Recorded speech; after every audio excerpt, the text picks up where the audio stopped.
ನಾಳೆ ರೆಸ್ಟು, ನಾಳೆ ಫಲಿತಾಂಶ. ಮೋದಿ ನಾನು ಗೆಲ್ತೀನಿ ಅಂತ ಅವ್ರ ತೀರ್ಮಾನ. ಅವ್ರು ಕನ್ಯಾಕುಮಾರಿಗೆ ಹೋದಾಗಲೇ ಡೌಟ್ ಇತ್ತು ನಮಗೆಲ್ಲ, ಅವ್ರಿಗೆ ಆ ಗ್ಯಾರಂಟಿ ಇದ್ದಿದ್ದಕ್ಕೆ ಅಲ್ಲೋಗಿ ತಪಸ್ಸು ಕೂತಿರ್ಬೇಕು ಅಂತ. ಈಗ ಅದೇನೋ 9ನೇ ತಾರೀಕೇನೆ ಪ್ರಧಾನಮಂತ್ರಿಯಾಗಿ ಪ್ರಮಾಣ ಸ್ವೀಕಾರ ಮಾಡೋಕ್ಕೆ ಎಲ್ಲ ತಯಾರಿ ಮಾಡ್ಕೊಂಬಿಟ್ಟಿದ್ದಾರಂತೆ ಆಗಲೇ. ಇರ್ಬೋದು, ನಂಬಕ್ಕೆ ಬರೋಲ್ಲ. 24 ವರ್ಷ ಅಧಿಕಾರದಲ್ಲಿದ್ದವರು CM PM ಆಗಿ ಇದು 5 ಆಗಿಬಿಟ್ರೆ 29 ಆಗತ್ತೆ. ಆಯ್ತಲ್ಲ, ಲೈಫಲ್ಲಿ ಒಂದ್ಸರಿನೂ ಸೋಲ್ದೆ ಕಂಟಿನ್ಯೂಸ್ ಅಧಿಕಾರದಲ್ಲಿ ಪ್ರತಿಪಕ್ಷಗಳ ಬೆಂಚಿನ ಕಡೆಗೆ ಟಚ್ಚು ಮಾಡಿಲ್ಲ ಹೋಗಿ. ಅದು CM PM ಲೈಫ್ ಸತತ 3ನೇ ಬಾರಿ ಪ್ರಧಾನಿ. ನೆಹರು ಬಳಿಕ 3ನೇ ಬಾರಿ. ನೆಹರು ಪೀರಿಯಡಲ್ಲಿ 3ನೇ ಸರಿ ಆಗಕ್ಕೂ ಈಗಾಗಕ್ಕೂ ವ್ಯತ್ಯಾಸ ಇದೆ. ಆಗ ಕಾಂಗ್ರೆಸ್ನ ಎದುರಾಕೊಳ್ಳೋನು ಯಾವನಿದ್ದ? ಯಾವ ಪಾರ್ಟಿನೇ ಇರಲಿಲ್ಲ, ಯಾರಿದ್ದ ಅವತ್ತು? ಅದಕ್ಕೆ ಮೇಡಮ್ ಗಾಂಧಿ ಹೇಳಿದ್ದಿದ್ದು, ಕತ್ತೆ ನಿಲ್ಸಿದ್ರು ಗೆಲ್ಲಿಸ್ತೀನಿ ನಾನು ಅಂತ. ಮೇಡಮ್ ಗಾಂಧಿ. ನೆಹರು 17 ವರ್ಷ ಇದ್ದರು ಪ್ರಧಾನಿಯಾಗಿ. ಪ್ರಧಾನಿ ಅವಧಿ ಇಂದಿರಾ ಸ್ಥಾನಕ್ಕೆ ಏರಿದ್ದಾರೆ ಮೋದಿ. ಈಗ ಅವಧಿ ಪೂರೈಸಿದ್ರೆ ಇವ್ರದ್ದು ಜಾಸ್ತಿ ಆಗುತ್ತೆ. ಇರಲಿ, ನಾಳೆ ಚುನಾವಣಾ ಆಯೋಗ ಎಲ್ಲ ವ್ಯವಸ್ಥೆ ಮಾಡ್ಕೊಂಡಿದೆ ನಾಳಿದ್ದಕ್ಕೆ, ಪಕ್ಕಾ ವ್ಯವಸ್ಥೆ ಇಲ್ಲ. ಅದ್ಯಾರನ್ನೋ ಒಳಗೆ ಬಿಡಲ್ಲ, ಅದ್ಯಾರನ್ನೋ ಹೊರಗೆ ಬಿಡಲ್ಲ ಅಂತೆಲ್ಲ ಹೇಳ್ತಿದ್ರಲ್ಲ, ಅದೆಲ್ಲ ಇಲ್ಲವಂತೆ.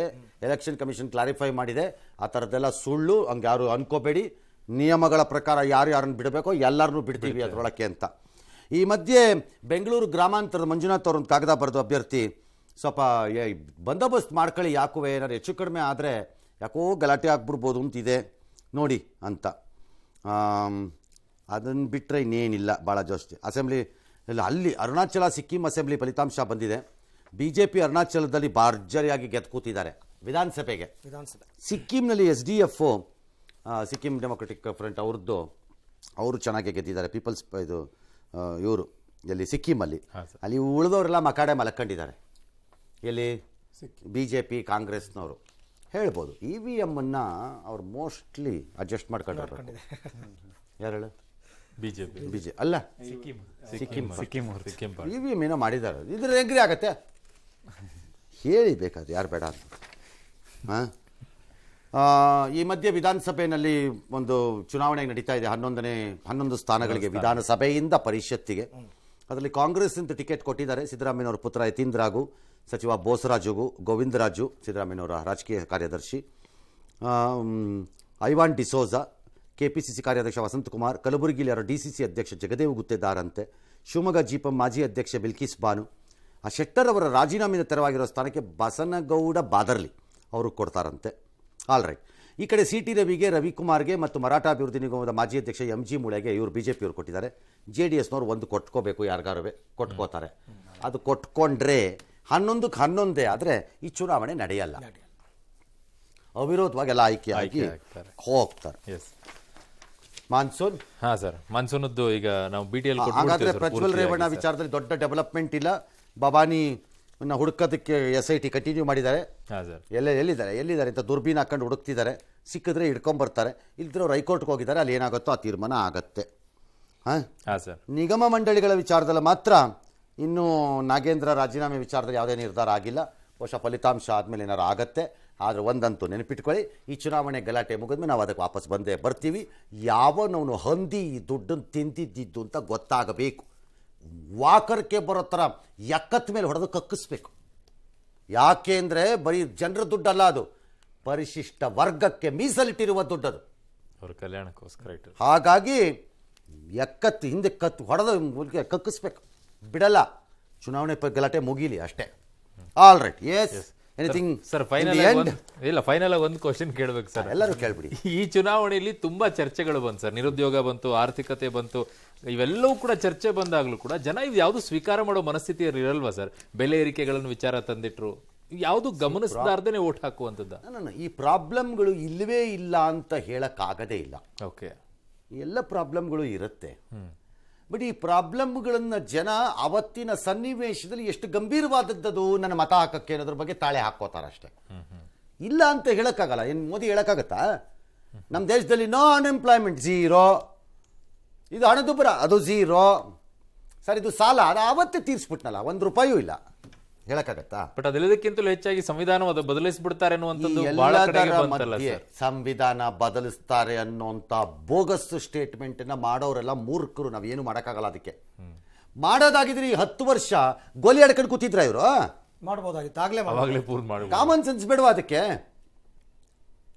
ಎಸ್ ಹಂಗೆಲ್ಲ ಆಗಲ್ಲ, ಅದು ಹಂಗೆಲ್ಲ ಕ್ಯಾರಿ ಆಗಲ್ಲ ಅದು ಅಷ್ಟು ಸುಲಭವಾಗಿ. ಸರ್ 10 ವರ್ಷದ ನಂತರವೂ ಇದೇ ಫಲಿತಾಂಶನೂ ಎಕ್ಸಿಟ್ ಪೋಲ್ ಬರುತ್ತೆ ಅಂದ್ರೆ ಸರ್ ಆಲ್ಟರ್ನೇಟ್ ಲೀಡರ್ಶಿಪ್ ಇಲ್ಲ, ಫೇಸ್ ಇಲ್ಲ ಅನ್ನೋದು ಒಂದು ಅದೇ ಮೇನ್ ಅಂತ ಅನ್ಸಲ್ಲ. ಒಂದದು ಪ್ರೆಸೆಂಟ್ ಮಾಡ್ತಿರೋ ಫೇಸು ಬಿಲೀವಬಲ್ ಫೇಸ್ ಆಗಿ ಇನ್ನೂ ಉಳ್ಕೊಂಡಿದೆ, ಜನದ ವಿಶ್ವಾಸ ಇನ್ನೂ ಅದು ಕಳ್ಕೊತಾ ಇಲ್ಲ ಅದು. ಎಸ್ ಅದರಿಂದ ಏನಾಗುತ್ತೆ ನಿಮಗೆ, ಜನಕ್ಕೆ ಅದಿರಲಿ ಬಿಡು, ಮುಂದೆ ನೋಡೋಣ ಆಲ್ಟರ್ನೇಟ್ ಇಲ್ಲ ಇಲ್ಲ ಯಾರಂತ ತರಂತೆ ಹಿಂಗೆ ಬೇಡ ಸುಮ್ಮನೆ ಅದ ಕಿಚಡಿ ಆಗ್ಬಿಡ್ತಾರೆ ಎಲ್ಲ, ಇವರೆಲ್ಲ ಸೇರ್ಕೊಂಡ್ರೆ ಬೇಡ ಹಿಂಗೆ ನಡ್ಕೊಂಡು ಹೋಗ್ಲಿ ಸುಮ್ಮನಿರಪ್ಪ ಅಂತ ತೀರ್ಮಾನ ಇರಬಹುದು.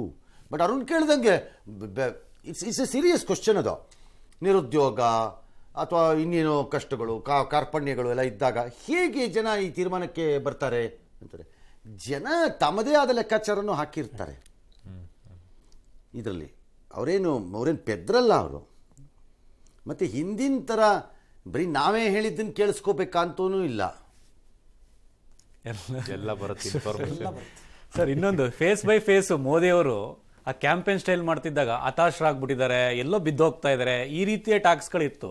ಬಟ್ ಅದು ಸ್ಟ್ರಾಟಜಿ ಒಂದು ಭಾಗ, ಅದ್ರಲ್ಲಿ ಸಕ್ಸಸ್ ಆಗಿದ್ದಾರೆ ಅಂತ ಹೇಳ್ಬೋದು. At one point of time ಬಿಜೆಪಿಗೂ ಅನಿಸಿರ್ಬೋದು ಕನ್ಸಾಲಿಡೇಟೆಡ್ ಆಗಿ ಒಂದು ವೇವು ಒಂದು ಮೂಡ್ ಥರ ಏನು ಕ್ರಿಯೇಟ್ ಆಗ್ತಿಲ್ಲ ಅಂತ ಅವ್ರಿಗೂ ಅನಿಸಿರ್ಬೋದು. ಅದು ನಾನು ಅನಿಸೇ ಇರಲ್ಲ ಅಂತ ಹೇಳೋಕ್ಕಾಗಲ್ಲ. ಅಲೆ ಎಲ್ಲಿದೆ ಅಂತ ಕೇಳಕ್ ಶುರು ಮಾಡಿದ್ರು ಸರ್. ಎಕ್ಸಾಕ್ಟ್ಲಿ. ಯಾಕಂದರೆ ಕಳೆದ 2 ಚುನಾವಣೆಗಳು ಆ ಥರದ್ರಲ್ಲೇ ನಡೆದಿತ್ತು.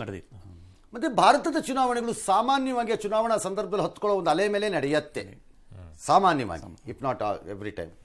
ಹಾಗಾಗಿ ಬಿ ಜೆ ಪಿಯವ್ರಿಗೂ ಅನಿಸಿತ್ತೇನೋ ಯಾವುದು ಇದು ಹಿಡ್ಕೊಂಡು ಇದೊಂಥರ ಕಚ್ಕೋತಾ ಇಲ್ಲ, ಕಚ್ಕೋತಾ ಇಲ್ಲ, ಕರೆಕ್ಟ್ ಪದ ಅದು. ಹೊಡಿತಾ ಇದೀವಿ ಕಚ್ಕೋತಿಲ್ಲ ಯಾವುದು ಸರಿಯಾಗಿ ಅಂತ. ಹಾಗಾಗಿ ಅವರು ಎಕ್ಸ್ಪರಿಮೆಂಟೇಷನಲ್ಲಿ ಬಿಡ್ತಾನೇ ಇದ್ರು ಯಾವ್ದಾರು ಕಚ್ಕೊಳ್ಳಿ ಅಂತ. ಅದರಲ್ಲಿ ಎಲ್ಲವೂ ಚೂರು ಕಚ್ಕೊಂಡಿರ್ಬೋದು. ಲೈಕ್ ಪಾಕಿಸ್ತಾನದ ಮೇಲೆ ಯಾರೋ ಕಾಮೆಂಟ್ ಹಾಕೋದು, ಶ್ಯಾಮ್ ಪಿತ್ರೋಡಾ ಟೈಪ್ ಪಾರ್ಟಿ ಯಾರೋ ಕಾಮೆಂಟ್ ಹಾಕೋದು, ಅಲ್ಲಲ್ಲಿ ಮುಸ್ಲಿಮ್ರಿಗೆ ಅದೇನು ಸಮಾನ ಹಂಚಿ ಸಂಪದೆಲ್ಲ ಕೊಟ್ಬಿಡ್ತಾರೆ ನಿಂದು ಅಂತ ಅನ್ನೋದು, ನಿನ್ನ ಮಂಗಲಸೂತ್ರ ಕಿತ್ತಾಕೊಂಡ್ಬಿಡ್ತಾರೆ ಅಂತ ಅನ್ನೋದು, ಇಲ್ಲ ಅಲ್ಲಲ್ಲಿ ಟಚ್ ಅಪ್ ಆಗ್ತಾ ಹೋಗ್ತಿರ್ಬೋದು. ಒಂದು ಮೂವಿ ಮಾಡಿದಾಗ ಮೂವಿಯ ಎಲ್ಲ ಭಾಗಗಳು ಎಲ್ಲರಿಗೂ ಇಷ್ಟವಾಗಬೇಕು ಅಂತ ಇಲ್ವೇ, ಸಮ್ ಪಾರ್ಟ್ಗಳು ಇಷ್ಟ ಆಗುತ್ತೆ. ಎಕ್ಸಾಕ್ಟ್ಲಿ. ಬಟ್ ಎಲ್ಲದಕ್ಕೂ ಸರ್ ಪಂಜಾಬ್ ವಿಚಾರದಲ್ಲಿ ನೋಡೋದಾದ್ರೆ ಅತಿ ಹೆಚ್ಚು ರೈತರು ಬಂದು ಪ್ರೊಟೆಸ್ಟ್ ಮಾಡ್ತಾ ಇದ್ದಿದ್ದು ಪಂಜಾಬ್ ಭಾಗದಿಂದ. ಬಟ್ ಅಲ್ಲಿ ವೋಟ್ಸ್ ಗಳನ್ನ ನೋಡಿದಂತ ಸಂದರ್ಭದಲ್ಲಿ ಸೀಟ್ಗಳನ್ನ ಪಡ್ಕೊಳ್ಳೋದ್ರಲ್ಲಿ ಬಿಜೆಪಿ ಯಶಸ್ವಿ ಆಗ್ತದೆ. ರಾಜಕೀಯ ಚುನಾವಣಾ ರ್ಯಾಲಿಗಳಿಗೆ ಬರೋ ಜನ ಮತ ಆಗತ್ತೆ ಅನ್ನೋದು ಹೇಗಿಲ್ಲವೋ, ಅಲ್ಲ ರೈತರ ಪ್ರೊಟೆಸ್ಟ್ ವಿಚಾರದಲ್ಲಿ ಹೇಗಿಲ್ಲವೋ. Sir for example second and third phase ಆದ್ಮೇಲೆ ಮುಲಾಯಂ ಸಿಂಗ್ ಯಾದವ್ಗೆ ಟ್ರಮೆಂಡಸ್ಲಿ ಜನ ಬಂದು ಸೇರಿದ್ರು SP ಗೆ, ಅಂದ್ರೆ ಪ್ರಚಾರದಲ್ಲಿ. ವೋಟ್ ಆಗ್ಬೇಕಲ್ಲ, ಈ ಪ್ರಾಬ್ಲಮ್ ಆಗತ್ತೆ ಕೆಲವು ಕಡೆ.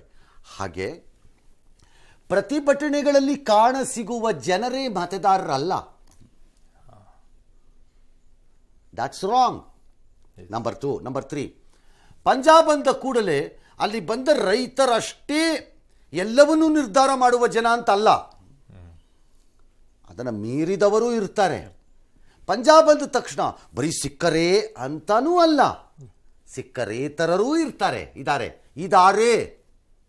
ಅವರು ಡಿಸೈಡಿಂಗ್ ಫ್ಯಾಕ್ಟರ್ ಇರ್ತಾರೆ. ಹಾಗಾಗಿ ನಿಮಗೆ ಕೆಲವು ಸರಿ ಕೆಲವು ವರ್ಕ್ ಆಗಲ್ಲ, ಕೆಲವು ಪಂಜಾಬಲ್ಲಿ ಹಂಗೆ ಆಗ್ತಿರಬಹುದು, ನಮ್ಗೆ ಐಡಿಯಾ ಇಲ್ಲ. ಅಥವಾ ಆಮ್ ಆದ್ಮಿಗೆ ಓಟ್ ಹಾಕಿದ್ದ ಜನ ಆ ಸರ್ಕಾರದ ನಡವಳಿಕೆ ನೋಡ್ಕೊಂಡು ಆಲ್ಟರ್ನೇಟ್ ಯಾರಿಗೆ ಹಾಕೋಣ ಅಂತಂದ್ರೆ ಶಿರೋಮಣಿ ಅಕಾಲಿ ದಳಕ್ಕೂ ಕಾಂಗ್ರೆಸ್ಗೂ ಹಾಕಕ್ಕಾಗದೆ ಬಿಜೆಪಿಗೆ ಹಾಕಿರ್ಬೋದು ಬಾರ್ಡರ್. ಫಾರ್ ಎಕ್ಸಾಂಪಲ್ ಕರ್ನಾಟಕದಲ್ಲಿ ನನಗೆ ಈ ಕ್ಯಾಂಡಿಡೇಟ್ ಇಷ್ಟ ಇಲ್ಲ, ಟೇಕ್ ಫಾರ್ ಎಕ್ಸಾಂಪಲ್ ಹಾಸನ ಅಂತ ತಗೊಳ್ಳಿ. ನನಗೆ ಆ ಕ್ಯಾಂಡಿಡೇಟ್ ಇಷ್ಟ ಇಲ್ಲ, ಅಲ್ಲಿ ಬರ್ತಾ ಇರೋ ಕೆಲವು ಸುದ್ದಿಗಳು ನನಗೆ ಅಸಹ್ಯ ಆಗ್ತಿದೆ, ನನಗೆ ಇಷ್ಟ ಇಲ್ಲ ಅಂತಾರೆ ಇರ್ಬೋದು. ಬಟ್ ಮತಗಟ್ಟಿಗೆ ಹೋದಾಗ if is a traditional BJP voter, ಆಯಪ್ಪನ ಮಕ್ಕ ನೋಡ್ಕೊಂಡು ಹಾಳಾಗೋಲಿ ಬಿಡು ಅತ್ಲ ಕಡೆಗೆ, ಏನಾರು ಮಾಡ್ಕೊಂಡು ಹಾಳಾಗೋಗ್ಲಿ, ಅಯ್ಯಪ್ಪ ಪಾಪ ಆಯ್ತು ಬಿಡು ಅಂತ ಒತ್ತು possible. So 10 to 15% of short fall ಈ ಕ್ಯಾಂಡಿಡೇಟಿಗೆ ಬರ್ತಾ ಇದ್ರೆ ಆ BJPಯ ಟ್ರೆಡಿಷನಲ್ ಪಾರಂಪರಿಕ ಮತಗಳೇನಿದೆ ಅದು 10-15% ಬಂದು ಅದನ್ನು ರೀಮ್ಯಾಚ್ ಮಾಡ್ತಿರ್ಬೋದು. ದೀಸ್ ಆರ್ ಆಲ್ ಟ್ರಮೆಂಡಸ್ ಪಾಸಿಬಿಲಿಟಿಗಳು, ಎಂಡ್ಲೆಸ್. ಓಕೆ, ಕೊನೆಯದಾಗ ಒಂದು ಸರ್, ಈ ಬಾರಿ ಅತಿ ಹೆಚ್ಚಾಗಿ ಚರ್ಚೆಗೆ ಬಂದಿದ್ದು ನಂದು ಪರವಾಗೂ ನೀವೇ ನಂದು ಕೇಳ್ತಾ ಇದ್ದೀವಿ. ಶ್ರೀಮಂತರ ಪರವಾಗಿ ಸರ್ಕಾರ ಇದೆ, ಬಡವರ ಪರವಾಗಿ ಇಲ್ಲ ಅನ್ನೋದ್ರ ಅತಿ ಹೆಚ್ಚು ಭಾಷಣಗಳಲ್ಲಿ ಕ್ಯಾಂಪೇನ್ಗಳಲ್ಲಿ ಕಾಂಗ್ರೆಸ್ ಬಳಕೆ ಮಾಡ್ಕೊಂಡಿದ್ದು. ಅದಾನಿ, ಅದು ಅಂಬಾನಿ ಬಡವರು ಎಲ್ಲ ಆ ತರ ಬಂದು ನೋಡ್ಕೊಳ್ಳುವಂತ ಪರಿಸ್ಥಿತಿಯಲ್ಲಿ ಇರ್ಲಿಲ್ವಾ ಸರ್? ಅದು ವರ್ಕೌಟ್ ಆಗಲ್ಲ. ದೇಶದಲ್ಲಿ ಅತ್ಯಂತ ಬಡವರ ಬಗ್ಗೆ ಮಾತಾಡೋರೆಲ್ಲ ಶ್ರೀಮಂತರೇ. ಈ ಜೋಕರ್ ಆಟ ನಿಲ್ಲಿಸ್ಬೇಕು ನಮ್ಮಲ್ಲಿ. ಯಾರ್ಯಾರು ಬಡವರು, ಅತ್ಯಂತ ಬಡವರು ಅಂತಾರೆ, ತೆಗೆರೆಯವರ ಆಸ್ತಿಗಳನ್ನೆಲ್ಲ ನೋಡೋಣ. ಒಂದಿನ ನೆಟ್ಟಿಗೆ ದುಡಿದುಬಿಟ್ಟು ಅನ್ನನ ತಿಂದಿದ್ದಿದ್ರೆ ಗೊತ್ತಾಗತ್ತೆ ಕಷ್ಟ ಏನು ಅಂತ, ಬಡತನದ್ದು. ನಾಳೆ ಬೆಳಗ್ಗೆ ನನಗೆ ಬ್ರೇಕ್ಫಾಸ್ಟ್ ಎಲ್ಲಿ ಸಿಕ್ಕತ್ತೆ, ಲಂಚ್ ಎಲ್ಲಿ ಸಿಕ್ಕತ್ತೆ, ಡಿನ್ನರಲ್ಲಿ ಸಿಕ್ಕತ್ತೆ ಅನ್ನೋದು ಆತಂಕ ಇದ್ರೆ ಗೊತ್ತಾಗತ್ತೆ ಬಡತನ ಅನ್ನೋದು ಏನು ಅನ್ನೋದು. ಕಾಲು ಚಾಚಿದ್ರೆ ಡೋರ್ ಹೊಡೆಯತ್ತೆ ಕಾಲು ಅಂತ ಗೊತ್ತಿದ್ರೆ ಅವಾಗ ಗೊತ್ತಿರುತ್ತೆ ಮನೆ ಅಂದರೆ ಏನು ಅನ್ನೋದು. ಅನುಭವಿಸಿರೋರು ಗೊತ್ತು ಎಲ್ಲ. ನಲ್ಲಿ ನೀರಲ್ಲಿ ಕೈ ಹಿಡ್ಕೊಂಡು ಕುಡ್ದವನು ಗೊತ್ತಿರುತ್ತೆ ನೀರಿನ ಮೌಲ್ಯ ಏನು ಅನ್ನೋದು. ಬಾಟ್ಲಿ ಹಿಡ್ಕೊಂಡು ಸದಾಕಾಲ ತಿರ್ಗಾಡೋನ್ಗಲ್ಲ. ಹಾಗಾಗಿ ಬಡತನದ ಬಗ್ಗೆ ಮಾತನಾಡೋ ಜನ ಶ್ರೀಮಂತರೇ, ಜನಕ್ಕೂ ಗೊತ್ತಿದೆ ಏನು ಅಂತ. ಒಂದು. ಎರಡನೇದು, ಭಾರತದಲ್ಲಿ ಬಡತನವನ್ನು ವಿಜೃಂಭಿಸ್ತೀವಿ ನಾವು. ಶ್ರೀಮಂತಿಕೆಯನ್ನು ಹೇಟ್ ಮಾಡ್ತೀವಿ. ಆದರೆ ಶ್ರೀಮಂತಿಕೆ ಎಲ್ಲರಿಗೂ ಬೇಕು ಅನ್ನೋ ಬಯಕೆ ಇರುತ್ತೆ. ಸತ್ಯ. ಬಡತನವನ್ನು ವಿಜೃಂಭಣೆ ಮಾಡ್ತೀವಿ ನಾವು. ಭಾಳ ಬಡವರು ಸರ್, ಭಾಳ ಬಡವರು ಸರ್ ಅಂತ ಚೆಕ್ ಮಾಡಿದ್ರೆ ಅಲ್ಲಿ ಯಾವುದೋ ದೊಡ್ಡ ಕಾರಲ್ಲಿ ಓಡಾಡ್ತಿರ್ತಾನೆ. ಈ RT ಇದರಲ್ಲಿ ರೈಟ್ ಟು ಎಜುಕೇಷನಲ್ಲಿ ಕೆಲವು ಕಡೆ ಕೆಲವು ಸ್ಟೋರಿ ಬಂದಿರೋಂಗೆ, ಇದು RTನಲ್ಲಿ ಇದು ಕೊಡಿ, ಸಿಟ್ ಕೊಡಿ ಅಂತ ನೋಡಿದ್ರೆ ಮರ್ಸಿಡೀಸ್ ಬೆಂಜಲ್ಲಿ ಬರ್ತಾನಂತೆ. ನಮ್ಮಲ್ಲಿ ಬಡತನ ನಾವು we try to celebrate it. It's not fair. ಹಾಗಾಗಿ ಜನ ಅಲ್ಲಪ್ಪ ಬಡತನ ಅಂತ ನಾವು ಹೇಳ್ಕೊಂಡೇ ಕೂತಿದ್ರೆ ಮುಂದಕ್ಕಾಗಲ್ಲ. How do we get out of it ಅಲ್ವಾ? ಎಸ್. ಆಸ್ತಿ ಹಂಚ್ಬಿಡ್ತಾನೆ ಅಂತಾರೆ ರಾಹುಲ್ ಗಾಂಧಿ. ಯಾರ ಆಸ್ತಿ ಅಂತ ಕೇಳಿದ್ರು ಜನ. ಯಾರ ಆಸ್ತಿ ಹಂಚ್ತೀರಿ? ಈಗ ರಾಹುಲ್ ಗಾಂಧಿಯವ್ರಿಗೂ ಎಷ್ಟೋ ಆಸ್ತಿ ಇದೆಯಲ್ಲಪ್ಪ, ಶುರು ಮಾಡ್ರಪ್ಪ ಅಲ್ಲಿಂದಾನೆ ಹಂಚಕ್ಕೆ. ಶುರು ಆಗ್ಬೇಕು. ಶುರು ಮಾಡ್ರಪ್ಪ. ಎಸ್. ಓಕೆ.